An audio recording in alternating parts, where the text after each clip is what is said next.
بسم اللہ الرحمن الرحیم۔ محترم ناظرین، السلام علیکم۔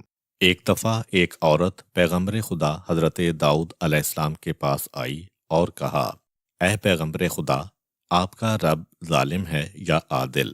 حضرت داؤد علیہ السلام نے فرمایا، خداوند متعال عادل ہے، وہ کسی پر ظلم نہیں کرتا۔ اس کے بعد فرمایا، کیا ہوا ہے جس کی وجہ سے تم یہ سوال کر رہی ہو؟ عورت نے کہا، میں ایک بیوہ خاتون ہوں اور میری 3 بیٹیاں ہیں۔ میں اپنے ہاتھوں سے شال وغیرہ بناتی ہوں۔ کل میں نے ایک شال بنائی تھی اور اس کو کپڑے میں لپیٹ کر بازار میں بیچنے کی غرض سے جا رہی تھی تاکہ اس کو بیچ کر بچیوں کے لیے کھانے کا انتظام کروں۔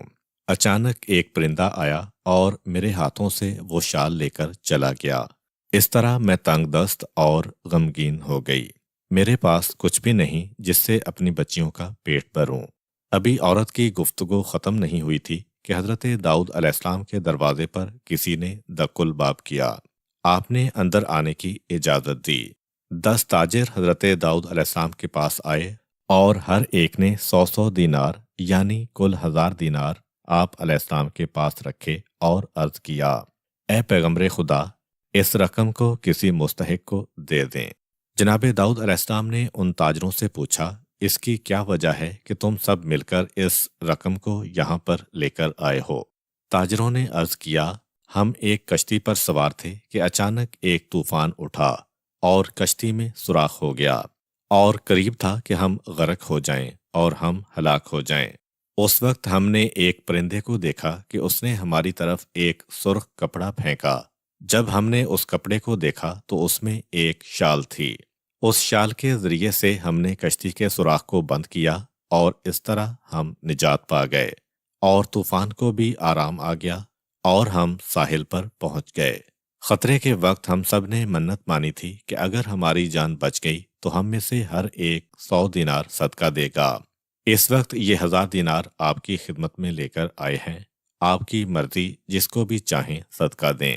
حضرت داؤد علیہ السلام نے عورت کی طرف رخ کیا اور فرمایا، تیرے رب نے تیرے لیے دریا سے ہدیہ بھجوایا ہے، لیکن تو اس کو ظالم اور ستمگر جانتی ہے۔ اس کے بعد 1000 دینار اس عورت کو دیے اور فرمایا، ان پیسوں کے ذریعے بچیوں کے کھانے پینے کا انتظام کر۔ پروردگار عالم تیرے حالات اور روزگار سے دوسروں کی نسبت زیادہ جاننے والا ہے۔ حضرت موسیٰ علیہ السلام کے زمانے میں ایک دن ابلیس حضرت کے پاس آیا اور کہا، چاہتا ہوں کہ آپ کو 1003 نصیحتیں کروں۔ حضرت موسیٰ علیہ السلام ابلیس کو پہچان گئے اور فرمایا، جتنا تم جانتے ہو اس سے کہیں زیادہ میں جانتا ہوں، مجھے تیری نصیحت کی کوئی ضرورت نہیں۔ حضرت جبرائیل حضرت موسیٰ علیہ السلام پر وحی لے کر نازل ہوئے اور عرض کی، اے موسیٰ، پروردگار عالم فرماتا ہے، اس کے 1000 نصائح غریب ہیں، لیکن اس کی 3 نصیحتیں کام آنے والی ہیں، ان کو سنو۔ حضرت موسیٰ علیہ السلام نے ابلیس سے فرمایا، 1000 کو چھوڑو، 3 نصیحتیں بیان کرو۔ ابلیس نے کہا، جب بھی کسی نیک کام کو انجام دینے کا ارادہ کرو تو فوراً اس کو انجام دو، ورنہ تم کو پشیمان کر دوں گا۔ اگر کسی نامحرم کے ساتھ تنہائی میں بیٹھے ہو تو مجھ سے غافل نہ رہنا، ورنہ تم کو برے کام کرنے پر اباروں گا۔ جب بھی تم کو غصہ آئے تو اپنی جگہ کو تبدیل کر لو، ورنہ تم کو لڑائی جھگڑے کے لیے تیار کر دوں گا۔ ابلیس نے کہا، اب جب کہ میں نے تم کو 3 نصیحتیں کی ہیں تو میرا تم پر حق بنتا ہے، اس کے بدلے میں تم خدا سے میرے لیے بخشش طلب کرو۔ حضرت موسیٰ علیہ السلام نے ابلیس کی چاہت کو پروردگار عالم سے عرض کیا۔ رب کریم نے فرمایا، اے موسیٰ، ابلیس کو جا کر کہو، اس شرط پر تم کو معاف کروں گا کہ جب تم آدم کی قبر پر جا کر اس کو سجدہ کرو گے۔ حضرت موسیٰ علیہ السلام نے اللہ کا پیغام ابلیس تک پہنچایا۔ ابلیس جو کہ غرور و تکبر میں غوطہ زن تھا، کہا، اے موسیٰ، جب آدم زندہ تھے اس وقت میں نے ان کو سجدہ نہیں کیا، تو اب ان کے مرنے کے بعد کس طرح ان کو سجدہ کر سکتا ہوں؟ غرض یہ کہ ابلیس نے اپنے غرور و تکبر کی بنا پر اپنی بخشش کا موقع ضائع کر لیا۔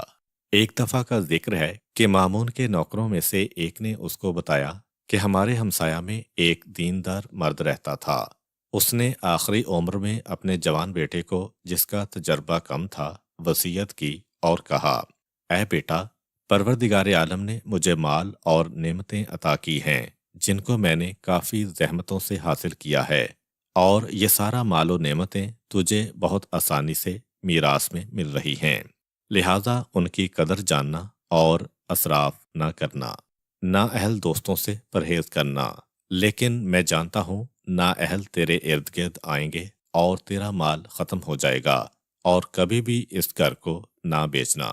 جس وقت مال و دولت ختم ہو جائے اور تیرے دوست دشمن بن جائیں، اور جب تم ارادہ کر لو کہ اپنے آپ کو خودکشی کے لیے تیار کر لو، تو تم اپنے آپ کو اس رسی کے ذریعے جس کو میں نے باندھا ہوا ہے اس میں پھندا لگا لینا۔ بیٹے نے باپ کے مرنے کے بعد مال کو خرچ کیا اور اسراف کیا، نااہل دوستوں پر اپنا مال لٹا دیا، اور جب مال ختم ہو گیا تو وہی دوست اس کے دشمن بن گئے۔ لیکن اس نے اپنے باپ کی اس وصیت پر عمل کیا کہ گھر نہیں بیچا، اور اس نے خودکشی کا ارادہ کیا اور اس رسی میں لٹکنے کے لیے گیا جس کو باپ نے چھت سے باندھا ہوا تھا۔ رسی میں گردن کو ڈالا تاکہ خودکشی کرے۔ وزن ہونے کی وجہ سے اچانک رسی ٹوٹ کے نیچے گری اور وہاں سے 10,000 دینار نیچے گرے۔ جس وقت جوان نے ان دینار کو دیکھا تو خوشحال ہوا اور اپنے باپ کی وصیت کا مطلب سمجھا کہ کیوں باپ نے کہا تھا کہ گھر نہ بیچنا۔ اس کے بعد وہ خواب غفلت سے بیدار ہوا اور اسراف و فضول خرچی سے دوری اختیار کی اور میانہ روی کے ذریعے زندگی کا آغاز کیا۔ کہتے ہیں کہ دو نابینا فقیر اس راستے میں بیٹھے ہوئے تھے جہاں سے ہارون الرشید کی زوجہ زبیدہ گزرتی تھی۔ زبیدہ کی سخاوت اور بخشش ان دونوں نے کافی سنی ہوئی تھی۔ ان میں سے ایک فقیر نے کہا، اے اللہ، تو مجھے اپنے فضل و کرم سے روزی عطا فرما۔ دوسرے نے کہا، خدایا، مجھے ام جعفر یعنی زبیدہ کے فضل و کرم سے روزی عطا فرما۔ زبیدہ ان فقیروں کی دعا سے باخبر ہوئی اور روزانہ 2 درہم پہلے والے کے لیے اور دوسرے فقیر کے لیے 1 مرغ اور اس کے شکم میں 10 دینار سونے کے رکھ کر بیچتی تھی۔ جس فقیر کے پاس مرغ بیچتی تھی وہ بغیر اس کے شکم میں جستجو کیے ہوئے اس مرغ کو 2 درہم میں اپنے ساتھی کو بیچ دیتا۔ 10 دن تک اسی طرح ہوتا رہا۔ ایک دن زبیدہ نے اس فقیر کو اپنے پاس بلوایا جو اس کے فضل و کرم کا طالب تھا۔ جب فقیر زبیدہ کے پاس آیا تو کہا، کیا ہمارے فضل و کرم نے تم کو غنی بنا دیا یا نہیں؟ فقیر نے کہا، کون سا آپ کا فضل و کرم؟ زبیدہ نے کہا، 10 دن تک مرغی کے پیٹ میں 100 دینار رکھ کر جو تم کو بیچے تھے۔ نابینا فقیر نے کہا، میں نے دینار تو نہیں دیکھے۔ روزانہ 1 مرغ آپ کا ملتا تھا، وہ میں اپنے برابر والے فقیر کو 2 درہم میں بیچ دیا کرتا تھا اور وہ مجھ سے خرید لیتا تھا۔ زبیدہ نے کہا، بے شک یہ فقیر میرے فضل و کرم پر اعتماد کرتا تھا، اللہ نے اس کو محروم کر دیا، اور وہ دوسرا اللہ کے فضل و کرم پر یقین رکھتا تھا، اللہ نے اس کو اس کی ضرورت سے زیادہ عطا کیا اور اس کو بے نیاز بنا دیا۔ کہتے ہیں کہ جس وقت حاتم طائی اس دنیا سے گیا تو اس کو دفن کرنے کے چند سال بعد اتنی بارش ہوئی کہ قبر خراب ہو گئی اور قریب تھا کہ اس کی قبر کا نام و نشان مٹ جائے۔ اس کے بیٹے نے چاہا کہ اس کی لاش نکال کر دوسری جگہ منتقل کر دے تاکہ بارش و سیلاب سے محفوظ رہ سکے۔ جس وقت اس کی قبر کو کھولا تو اس کے تمام اعضاء بکھر اور پراگندہ ہو چکے تھے، لیکن اس کا سیدھا ہاتھ صحیح و سالم تھا۔ لوگ جمع ہوئے اور تعجب میں پڑ گئے کہ کیوں اس کا سیدھا ہاتھ صحیح و سالم رہا۔ ایک بوڑھا شخص جو صاحب دل تھا اس کا وہاں سے گزر ہوا تو اس نے کہا، تعجب نہ کرو، حاتم طائی اس سیدھے ہاتھ سے بہت زیادہ بخشش و عطا کرتا تھا، اس وجہ سے اس کا سیدھا ہاتھ صحیح و سالم رہا ہے۔ ایک دفعہ کا ذکر ہے کہ منصور دوانی کی اپنے ممبر پر بیٹھا ہوا گفتگو کر رہا تھا۔ ایک مکھی بار بار اس کی ناک پر آ کر بیٹھ جاتی تھی۔ منصور مکھی کو اپنے ہاتھ سے دور ہٹاتا تو مکھی اڑ کر اس کی آنکھ پر آ کر دوبارہ بیٹھ جاتی۔ وہ بار بار دور ہٹاتا اور مکھی ہر بار آ کر بیٹھ جاتی، یہاں تک کہ منصور کو غصہ آ گیا اور مکھی کو آخر کار جان سے مار دیا۔ جب ممبر سے اتر کر نیچے آیا تو عامر بن عبید سے پوچھا، خدا نے مکھی کو کیوں خلق کیا ہے؟ عمر بن عبید نے کہا تاکہ اس کے ذریعے ظالم و ستمگر کو رسوا کرے۔ منصور نے پوچھا یہ تم کہاں سے کہہ رہے ہو؟ عمر بن عبید نے کہا پروردگار عالم سورہ حج کی آیت نمبر 73 میں ارشاد فرماتا ہے، اور اگر مکھی ان سے کوئی چیز چھین لے تو یہ اس سے چھڑا بھی نہیں سکتے ہیں، کیونکہ طالب و مطلوب دونوں ہی کمزور ہیں۔ ایک عبادت گزار خاتون جس کا نام باہیہ تھا، جس وقت اس کے مرنے کا وقت قریب ہوا تو آسمان کی طرف رخ کیا اور کہا خدایا تو میرا خزانہ ہے، میں تجھ پر اعتماد کرتی ہوں، مرنے کے وقت مجھے ذلیل و رسوا نہ کرنا اور مجھے وحشت قبر سے نجات عطا فرمانا۔ جب دنیا سے گئی تو اس کا ایک بیٹا تھا جو ہر شب جمعہ اور جمعہ کے دن ماں کی قبر پر آتا اور قرآن و دعا کی تلاوت کرتا، ماں اور قبرستان والوں کے لیے مغفرت کی دعا کرتا۔ ایک رات اس نے اپنی ماں کو خواب میں دیکھا، سلام کیا اور عرض کیا اے مادر گرامی آپ کیسی ہیں؟ ماں نے کہا اے بیٹا موت کافی سخت ہے اور الحمدللہ برزخ میں میری بہت اچھی جگہ ہے۔ بیٹے نے عرض کیا ماں کسی چیز کی ضرورت ہے؟ ماں نے کہا بیٹا ہمیشہ دعا، زیارت اور قرآن کی تلاوت میرے لیے کرتے رہا کرو۔ تمہارے قبرستان آنے سے شب جمعہ اور جمعہ کے دن میں خوش ہوتی ہوں، اور جس وقت تم آتے ہو تو قبرستان کے مردے مجھ سے کہتے ہیں اے باہیہ تمہارا بیٹا آیا ہے۔ میں اور میرے برابر والے مردے اس خوشخبری کو سن کر خوش ہوتے ہیں۔ یہ جوان ماں اور دیگر مردوں کے لیے دعا اور قرآن کی تلاوت میں مشغول رہا۔ ایک رات پھر اس نے خواب میں دیکھا کہ کافی افراد اس کے پاس آئے ہیں۔ جوان نے پوچھا آپ لوگ کون ہیں؟ انہوں نے کہا ہم قبرستان والے ہیں اور تیرا شکریہ ادا کرنے کے لیے تیرے پاس آئے ہیں۔ تو ہمارے لیے دعا اور قرآن کی تلاوت کرتا ہے، اس عمل کو ترک مت کرنا۔ خداوند کریم بحق محمد و آل محمد ہم سب کو اپنے اپنے مرحومین کو یاد کرنے کی توفیق عطا فرمائے اور ہمیں ان کے لیے اعمال صالحہ بجا لانے کی توفیق عطا فرمائے۔ ایک شخص پیغمبر اکرم صلی اللہ علیہ وآلہ وسلم کی خدمت میں آیا، اے اللہ کے حبیب میں نے قسم کھائی ہے کہ جنت کے دروازے کی چوکھٹ اور حور العین کی پیشانی کا بوسہ لوں گا، اب میں کیا کروں؟ پیغمبر اکرم صلی اللہ علیہ وآلہ وسلم نے فرمایا ماں کے قدموں اور باپ کی پیشانی کا بوسہ لو، یعنی اگر تم نے اس طرح کیا تو تم اپنی قسم پر عمل کر لو گے۔ اس شخص نے کہا اگر ماں باپ اس دنیا سے جا چکے ہوں تو کیا کروں؟ پیغمبر اکرم نے کہا ان کی قبر کو جا کر چومو۔ جس وقت حضرت ابراہیم خلیل خدا علیہ السلام اپنے فرزند اسماعیل علیہ السلام کے دیدار کے لیے شام سے مکہ آئے، حضرت اسماعیل گھر میں نہ تھے۔ حضرت ابراہیم علیہ السلام شام واپس چلے گئے۔ جس وقت حضرت اسماعیل سفر سے واپس پلٹے، ان کی زوجہ نے حضرت ابراہیم کے آنے کے بارے میں انہیں بتایا۔ حضرت اسماعیل علیہ السلام نے اپنے والد گرامی کے پیروں کے نشان کو تلاش کیا اور بعنوان پدر پیروں کے نشان کی جگہ کا بوسہ لیا۔ ایک دفعہ ایک پرہیزگار آدمی مصر گیا تو وہاں اس نے ایک لوہار کو دیکھا جو تپتے ہوئے لوہے کو بٹی سے نکالتا تھا، لیکن اس کی حرارت کا اس پر کوئی اثر نہیں ہوتا تھا۔ اس نے اپنے آپ سے کہا یہ کوئی ولی ہے۔ وہ شخص آگے بڑھا اور اسے سلام کیا اور کہا تجھے اس خدا کا واسطہ جس نے تیرے ہاتھ پر یہ کرامت جاری کی ہے، میرے حق میں دعا کر۔ لوہار نے جب یہ بات سنی تو رونے لگا اور کہا میرے بارے میں جو تم سوچ رہے ہو وہ صحیح نہیں ہے، میں متقین و صالحین میں سے نہیں ہوں۔ اس شخص نے کہا ایسا کیسے ہو سکتا ہے؟ ایسا کام تو خدا کے نیک بندوں کے سوا کوئی نہیں کر سکتا۔ اس نے جواب دیا یہ بات صحیح ہے لیکن اس کا سبب کچھ اور ہے۔ اس شخص نے اس کا سبب جاننے پر اصرار کیا۔ لوہار نے کہا ایک دن میں اپنی دکان میں کام میں مشغول تھا کہ ایک انتہائی خوبصورت عورت میرے پاس آئی اور اپنی غربت و لاچاری ظاہر کی۔ میرا اس پر دل آ گیا۔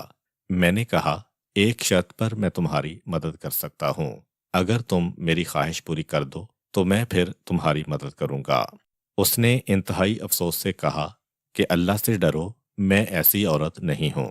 میں نے کہا کہ پھر اپنا راستہ لو۔ وہ چلی گئی۔ تھوڑی دیر کے بعد وہ پلٹ کر آئی اور کہا کہ اتنا جان لو کہ انتہائی تنگ دستی نے مجھے تیری خواہش پوری کرنے پر مجبور کیا ہے۔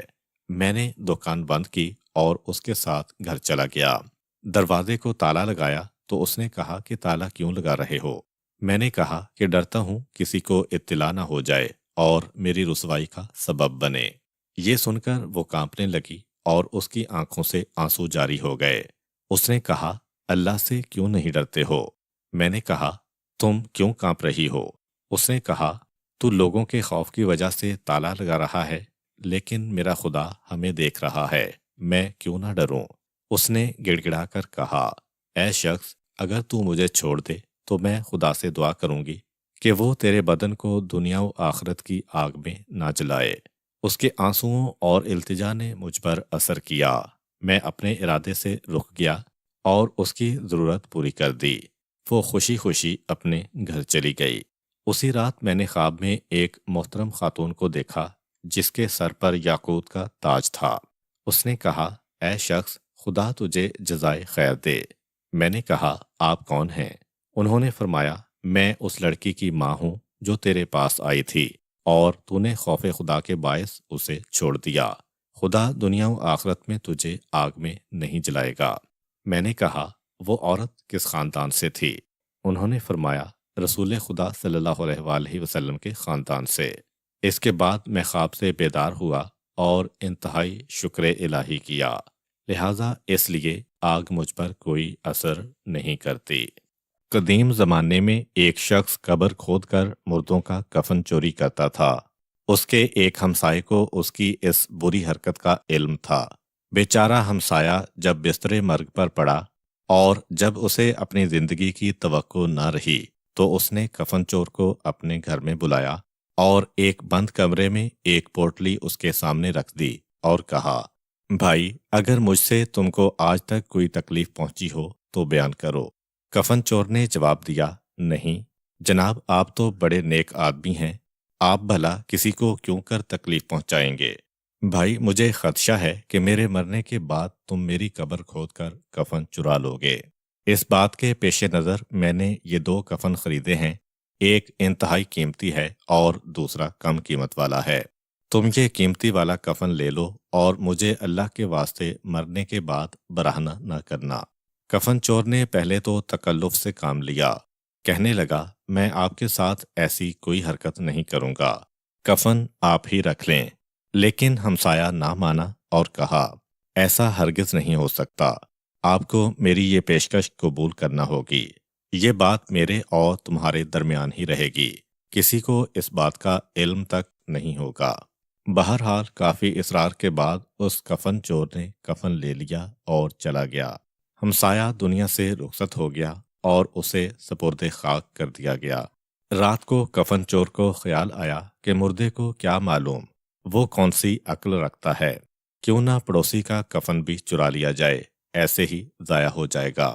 کفن چور نے حسب معمول ہمسایہ کی قبر کھودی اور اسے برہنہ کرنا چاہا تو یکا یک میت سے رونے کی آوازیں آنے لگیں، مجھے برہنہ مت کر، مجھے برہنہ مت کر۔ یہ جملہ کفن چور کے دل میں اتر گیا، وہ خوف خدا سے لرزنے لگا اور قبر سے فوراً باہر آ گیا۔ اس کے اوپر ایسا خوف خدا طاری ہوا کہ وہ بیمار پڑ گیا، سمجھ گیا کہ یہ خوف مجھے مار ڈالے گا۔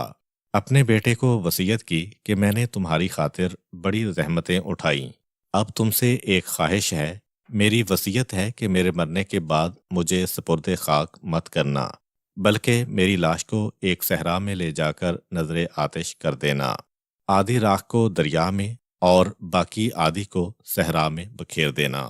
میں بڑا گناہگار بندہ ہوں، میں مسلمانوں کے قبرستان میں دفن ہونے کی اہلیت نہیں رکھتا۔ جب کفن چور مر گیا اور اس کی وصیت پر عمل کیا گیا تو اللہ کی طرف سے اسے زندہ کیے جانے کا حکم ہوا۔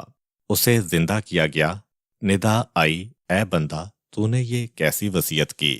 عرض کیا خدایا، تو شاہد ہے کہ خوف ندامت کی وجہ سے میں نے ایسا کیا۔ ندا آئی ہم نے تجھے اپنی امان میں قرار دیا، جو کوئی خدا سے ڈر گیا تو خدا اسے اپنی پناہ میں لے لیتا ہے۔ ابن بطوطہ مصری نے 700 سال قبل جن ممالک کا سفر کیا تھا اسے سفر نامے کی صورت میں مرتب کیا۔ وہ بیان کرتا ہے کہ جب میں شیراز پہنچا تو جامع مسجد عتیق کا دورہ کیا۔ مسجد کا تمام صحن سنگ مرمر کا بنا ہوا تھا۔ 24 گھنٹوں میں 3 مرتبہ اس کی دھلائی ہوتی تھی۔ نماز کے وقت لوگوں کا ہجوم کافی ہوتا تھا۔ مسجد کے باہر ایک بازار بھی تھا جس کی زیبائی بازار شام کے علاوہ میں نے کہیں نہیں دیکھی۔ جب میں بازار میں داخل ہوا تو میری نظر ایک دکاندار پر پڑی جس کے پاس کوئی خریدار نہیں تھا اور وہ قرآن کی تلاوت میں مشغول تھا۔ اس کی یہ بات مجھے بڑی پسند آئی اور میں اس کے پاس جا کر بیٹھ گیا۔ احوال پرسی کی۔ دعا و سلام کے بعد دکاندار نے مجھے بتایا کہ میری دکان میں میری قبر بھی ہے۔ اس نے فرش ہٹا کر قبر دکھائی۔ واقعی بالکل تیار قبر تھی۔ اس کے نام کا کتبہ بھی موجود تھا۔ اس نے مجھے اس کی وجہ بتاتے ہوئے کہا، میں نے اپنی روزی کی جگہ کو قبرستان میں اس لیے تبدیل کر رکھا ہے کہ اللہ تعالیٰ کو نہ بھول سکوں، تاکہ موت یاد رہے اور اس طرح دنیا کے فریب کا شکار نہ ہو جاؤں، اپنے خریداروں سے کسی قسم کا دھوکہ نہ کروں اور با ایمان اس دار فانی سے کوچ کروں۔ جب کوئی گاہک نہیں ہوتا تو یہاں بیٹھا قرآن کی تلاوت کرتا ہوں تاکہ نفس قابو میں رہے۔ تو یہ تھی 700 سال قبل شیراز کے ایک دکاندار کی خدا پرستی کی ایک مثال، اور اب دیکھیے صورتحال یکسر بدل چکی ہے۔ سب لوگ موت سے غافل ہو چکے ہیں۔ اب تو برسوں گزر جاتے ہیں اور کوئی موت کو یاد نہیں کرتا۔ آخرت کے لیے کوئی فکر مند نظر نہیں آتا۔ سب کی توجہ کار، بنگلے اور دیگر مادی وسائل کی طرف مرکوز ہے۔ قدیم زمانے کی بات ہے کہ ایک عابد شخص اپنے حجرے میں بیٹھا اللہ کی عبادت کر رہا تھا کہ چند شیطان صفت لوگوں نے ایک بدکار عورت کے ساتھ مل کر عابد کو ورغلانے کا منصوبہ بنایا۔ عورت نے عابد کے حجرہ کا دروازہ کھٹکھٹایا۔ عابد نے دروازہ کھولا تو عورت نے بے کسی کا اظہار کرتے ہوئے کہا، میرے پیچھے چند لوگ لگے ہوئے ہیں، مجھے ڈر ہے کہ کہیں وہ مجھے اغوا نہ کر لیں، میں بڑی مشکل میں ہوں، خدا کے لیے میری مدد کریں، ایک رات اپنے حجرے میں مجھ مجبور و بے کس کو پناہ دے دیں، آپ کی بڑی مہربانی ہوگی، صبح ہوتے ہی میں یہاں سے چلی جاؤں گی۔ عابد نے کہا، آ جاؤ، اللہ مالک ہے۔ بیچارہ عابد بہت بری طرح پھنس گیا۔ شہوت کی آگ غالب آنے لگی۔ کیا کروں؟ اس کے دماغ میں یہ بات آئی کہ اس آگ کو خوف الہی کے ذریعے ہی بجھایا جا سکتا ہے۔ اس کے سامنے ایک انگیٹھی جل رہی تھی۔ اس نے اپنی انگلی آگ میں ڈال دی اور اپنے آپ سے کہنے لگا، یہ آگ کہاں اور جہنم کی آگ کہاں؟ اگر تو یہ آگ برداشت نہیں کر سکتا تو جہنم کی آگ کس طرح برداشت کرے گا؟ کچھ دیر آگ کا اثر رہا اور پھر ماند پڑ گیا۔ شہوت کی آگ نے ایک بار پھر بھڑکنا شروع کیا۔ عابد نے اپنی دوسری انگلی آگ میں ڈال دی۔ الغرض جب بھی شہوت بڑھتی، عابد اپنی ایک انگلی آگ میں ڈال دیتا۔ صبح ہوتے ہوتے اس کی 10 کی 10 انگلیاں جل گئیں اور وہ عورت صبح ہوتے ہی اپنی منزل کی طرف روانہ ہو گئی۔ بے شک ہم سب کو بھی اس بات پر توجہ دینی چاہیے کہ اگر آپ ایک لمحہ کے لیے بھی غفلت کریں گے تو شہوت اپنا زہر آپ میں منتقل کر دے گی۔ اگر اللہ کا خوف دل میں پیدا ہو جائے تو اللہ بھی آپ کی مدد کرے گا اور آپ کو شیطان پر غالب کر دے گا۔